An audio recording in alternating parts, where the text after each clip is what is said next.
This is Jared Horak for today's RacingDigest.com, and in this video we're going to talk about the Preakness 2017, and we're live at Pimlico Racecourse, Preakness Week 2017, and we're going to talk about Classic Empire's chances of beating Always Dreaming. Our Classic Empire was your 2-year-old champion.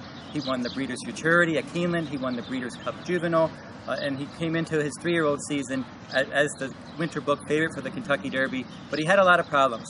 After finishing third in the Holy Bull with only 4 workouts, he had a problem with his foot, a foot abscess, and that caused him to miss the Fountain of Youth Stakes. And then he missed some workouts. He had a problem with his back. He refused to work a couple times.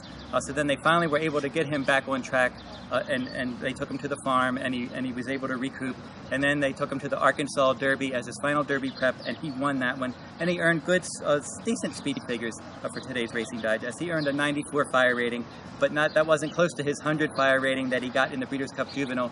But then in the Kentucky Derby, he had a lot of trouble. He was bumped soundly in the early going. He was further back than normal. He rallied wide. He ended up finishing 4th. That was a decent effort.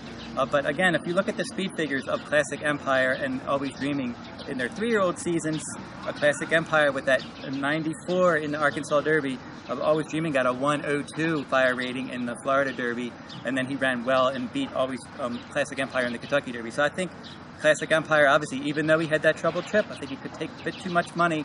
And this is also, the Preakness will be his 3rd start in 5 weeks.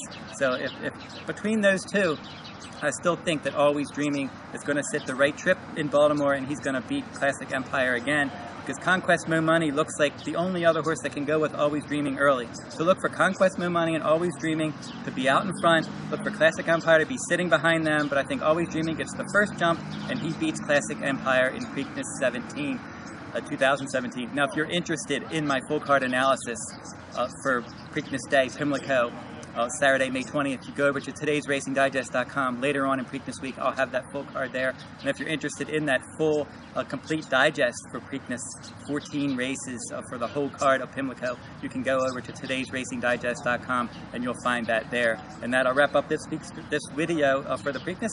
Until next time.